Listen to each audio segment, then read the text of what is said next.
Hello students, how are you all? Hope all of you are well. Student, this is the fourth lecture of class 11 chemistry chapter number 1. Till the previous lecture we have completed the laws of chemical combinations. आपको याद होगा कि previous lecture में हमने 4 laws of chemical combinations का completion किया था।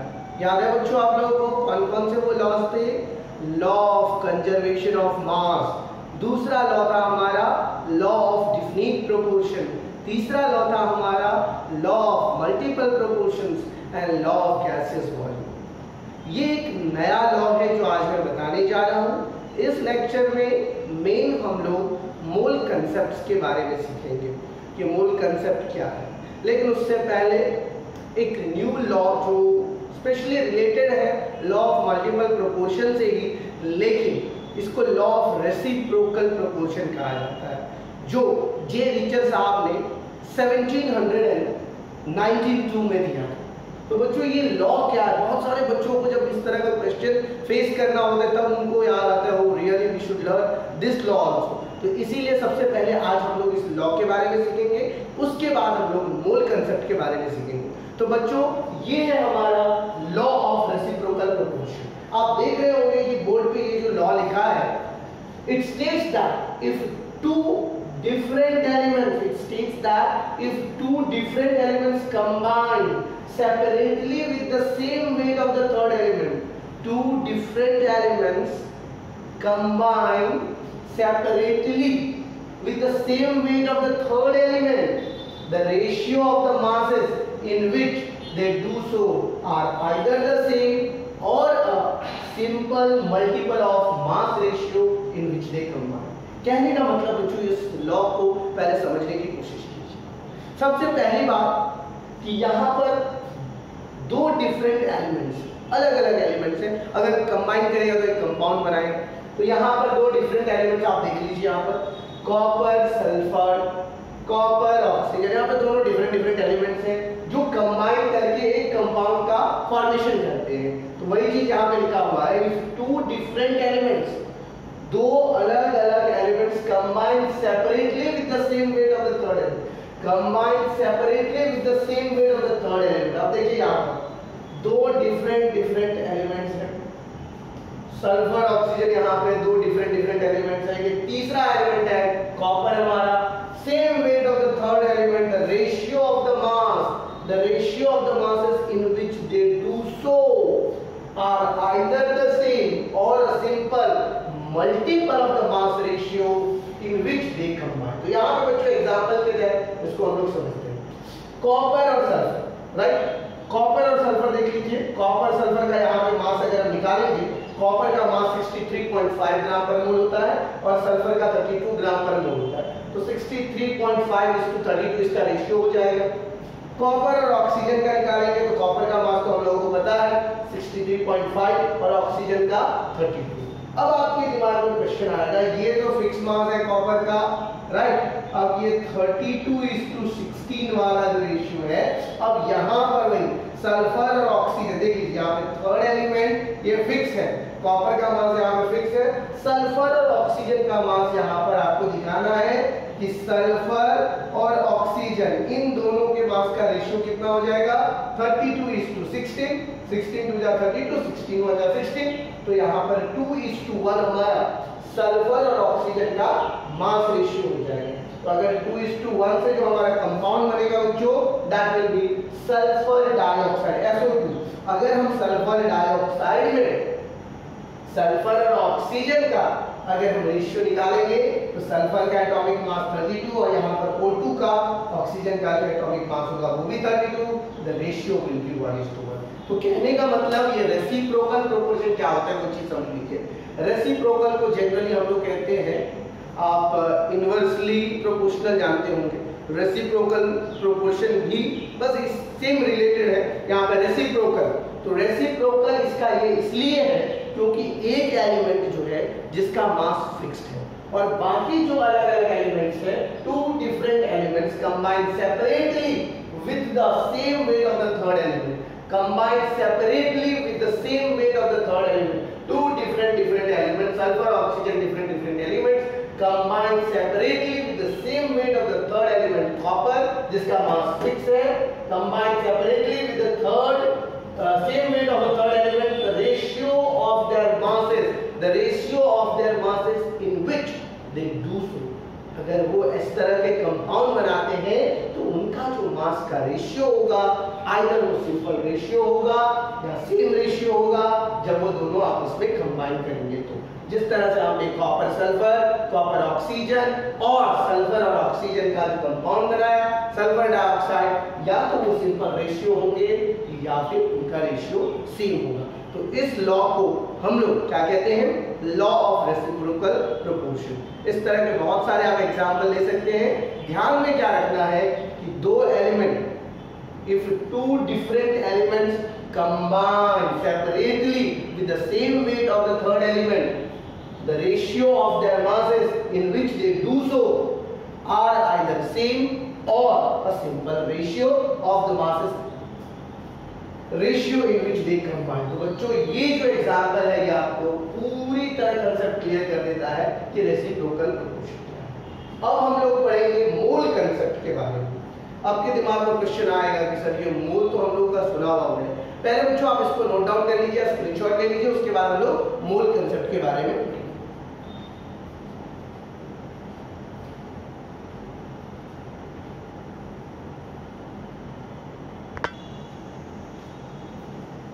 Now students, as I have already informed you, this lecture is specially based on mole concept। तो बच्चों आपके दिमाग में बार बार क्वेश्चन आता होगा जब आप लोगों ने 9th स्टैंडर्ड में पढ़ा होगा, सर ये मोल तो हम लोगों ने समझा है कि mole is the amount of substance. Mole क्या होता है वो पता है, लेकिन इसको कैसे मेजर किया गया उसके बारे में किसी को पता है? एनी ऑफ यू, किसी को भी ऐसा थोड़ा ध्यान है कि आखिर इस मोल को कैसे मेजर किया गया है? एनी ऑफ यू, किसी को भी नहीं ऐसा ध्यान है? इस चीज को मेजर करने के लिए स्पेक्ट्रोमीटर नाम का एक इंस्ट्रूमेंट का यूज किया जाता है। स्पेक्ट्रोमीटर, जैसे ही आप लोग हायर स्टैंडर्ड्स में जाओगे 11th प्लस के बाद जब ग्रेजुएशन करोगे, चाहे बीटेक करो या फिर एमबीबीएस करो, जो भी करोगे, तो आप लोगों को लैब में दिखाया जाएगा कि स्पेक्ट्रोमीटर कैसा मशीन होता है। तो ये सारी चीजें जब स्पेक्ट्रोमीटर के अंदर में कार्बन 12 के 12 ग्राम मास में मेजर किया गया तो उनको एक नंबर ऑब्जर्व हुआ, that was 6.022 into 10 to the power 23, जिसको एवोगैड्रो नंबर कहा जाता है। तो बच्चों सबसे पहले व्हाट इज मोल अगर आपको लिखना चाहें तो आप लोग देख सकते हैं, मोल is the amount of substances that contains, a mole is the amount of substances that contains in many entities. अब बोलोगे किस में रहता है सर मोल?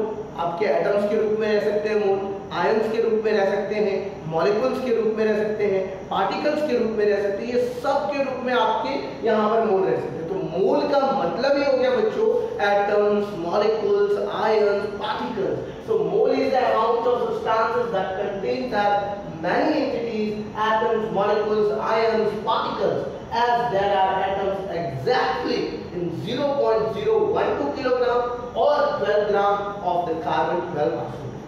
कार्बन 12 वाले आइसोटोप की जिनका कार्बन जिसका एटॉमिक मास 12 है, वो वाला आइसोटोप में एग्जैक्टली 12 ग्राम में मेजर किया गया कि number of amount of substance कितना है।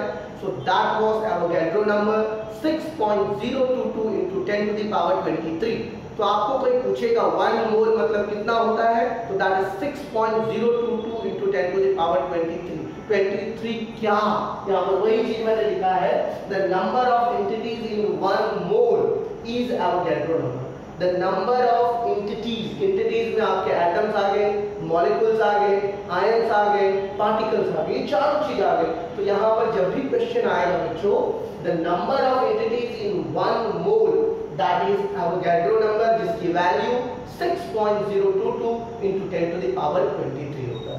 तो बच्चों ये 1 मोल की वैल्यू है जो आप लोग पहले भी पढ़ चुके हो, 9th स्टैंडर्ड में पढ़ चुके हो, आई थिंक सो सब लोगों को याद भी होगा ये 1 मोल की वैल्यू क्या होती है, that is 6.022 into 10 to the power 23। इसको कैसे रिप्रेजेंट करेंगे?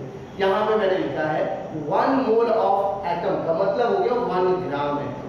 याद रखना बच्चों, 1 मोल ऑफ एटम का मतलब 1 gram atom, 1 mole of ion का मतलब 1 ग्राम आयन, 1 मोल ऑफ मॉलिक्यूल्स का मतलब भी हो गया 1 ग्राम मॉलिक्यूल। मतलब अगर आप किसी भी चीज के 1 मोल को आप ग्राम में रिप्रेजेंट कर सकते हो।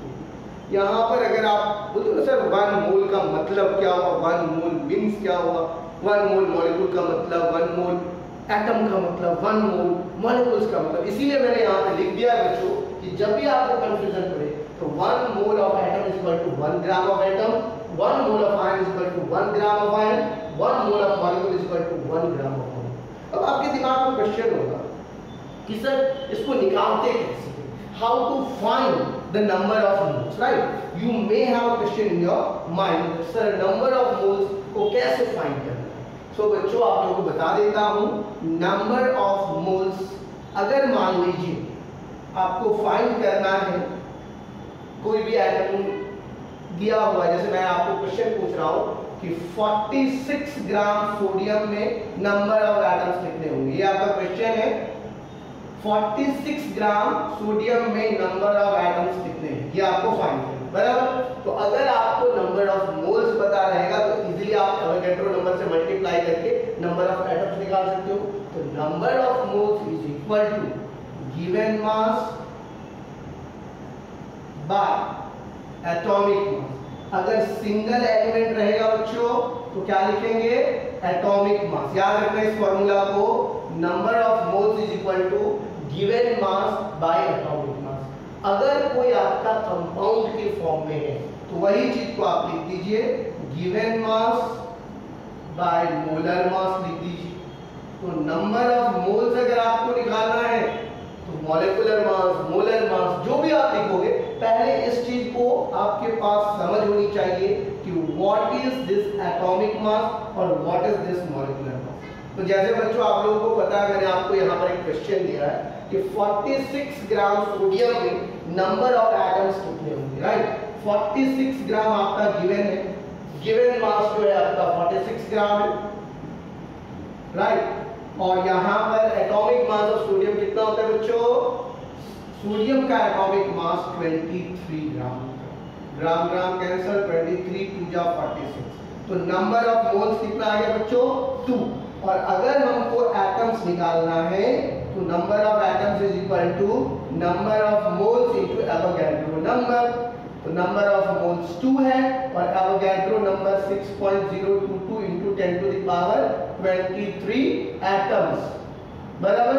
दोनों को मल्टीप्लाई कीजिए तो 12.044 into 10 to the power 23 atoms. तो कोई आपको पूछेगा 46 ग्राम सोडियम में कितने नंबर ऑफ एटम्स है तो आप बता सकते हो उनको 46 ग्राम सोडियम के अंदर में 12.044 into 10 to the power 23 gram atoms है। तो बच्चों सबसे पहले इस चीज को आप लोग नोट कर लीजिए कि अगर कभी भी आपको ऐसा लगे कि नहीं मुझे सर नहीं समझ में आ रहा है कि नंबर ऑफ एटम, बच्चों क्वेश्चन में गिवन मास दिया रहेगा कि इतना ग्राम ये कंपाउंड में कितने नंबर ऑफ एटम्स है। तो जो भी वेट आपको दिया रहेगा तो आप उसको इस तरह से भी लिख सकते हैं given weight by molecular wait या फिर गिवन वेट बाय मोलर मास। ये भी एक फॉर्मूला आप लिख सकते हैं। Got it? क्वेश्चन में जो भी आपका दिया हुआ है उस चीज को देख लेना है, that is called given weight, और उसको मोलर मास में डिवाइड कर देना तो नंबर ऑफ मोल्स निकल जाएगा।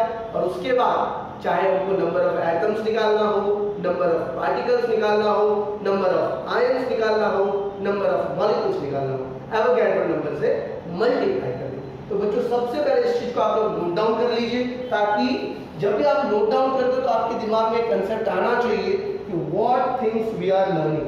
नंबर ऑफ मोल्स आप लोग लिख रहे हो, राइट?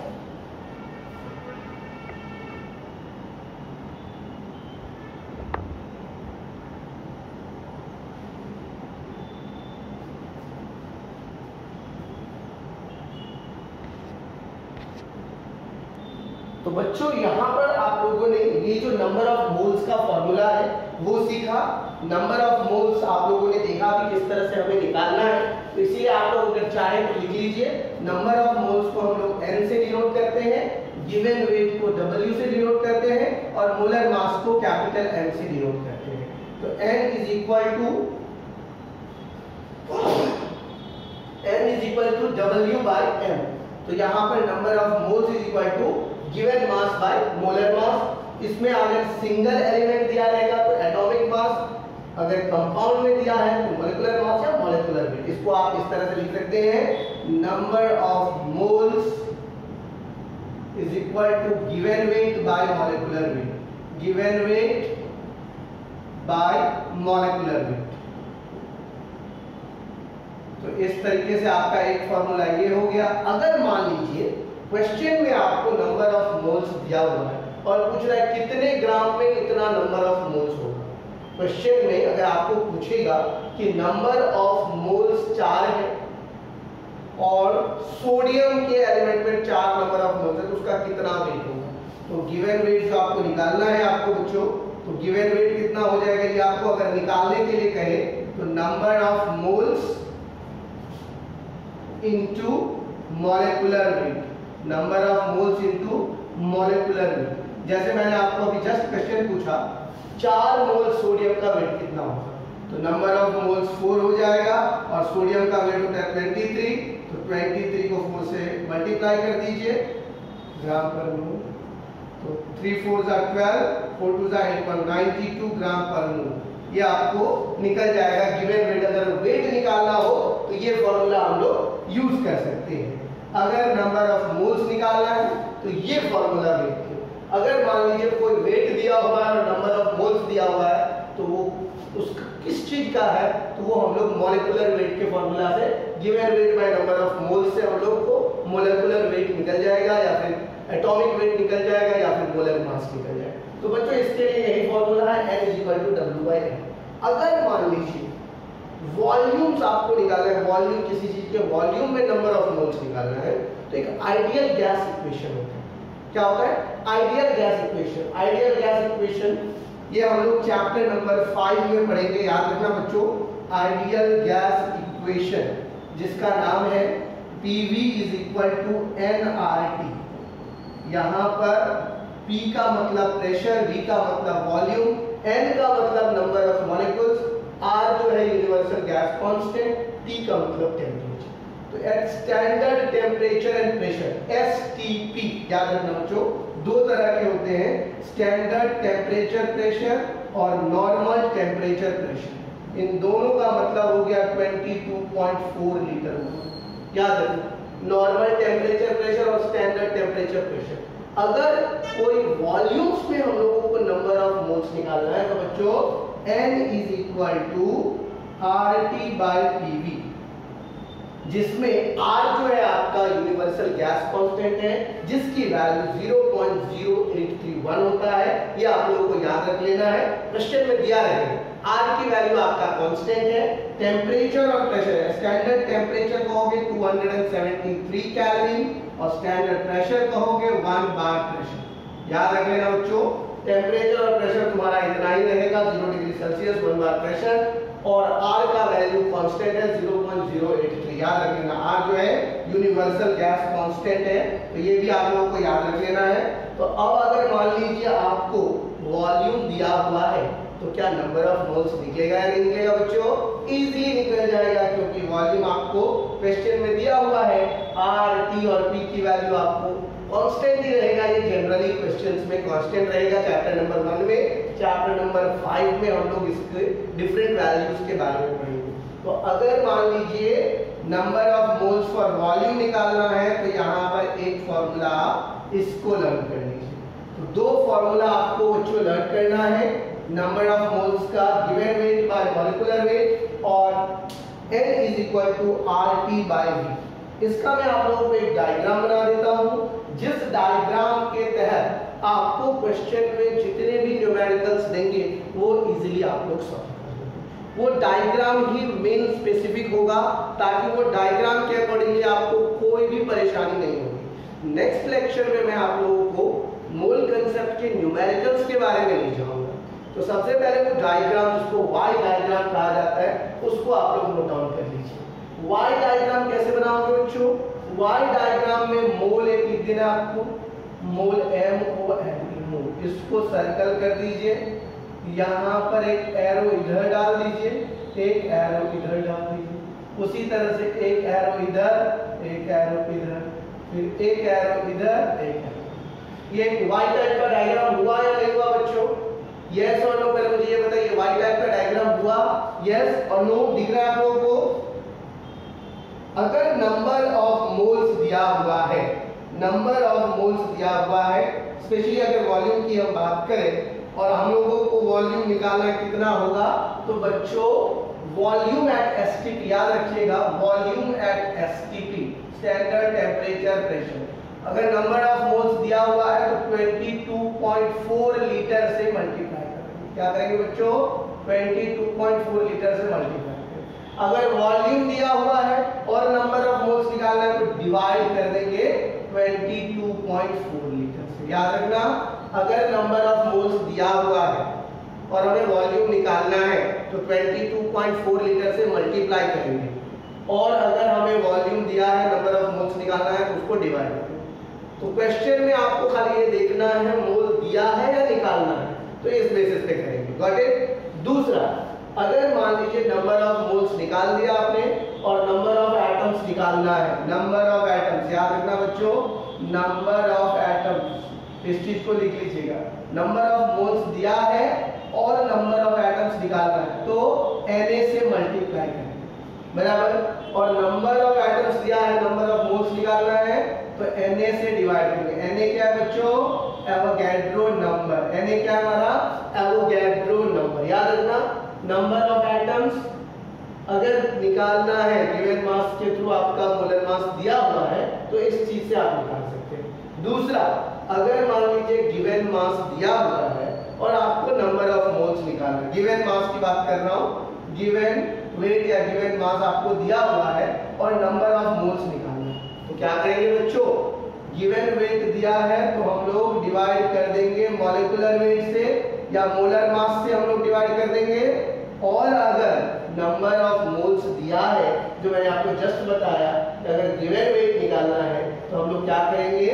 मॉलिक्यूलर वेट से मल्टीप्लाई या मोलर मास से मल्टीप्लाई, मॉलिक्यूलर वेट से मल्टीप्लाई। तो ये डायग्राम को वाई डायग्राम कहा जाता है।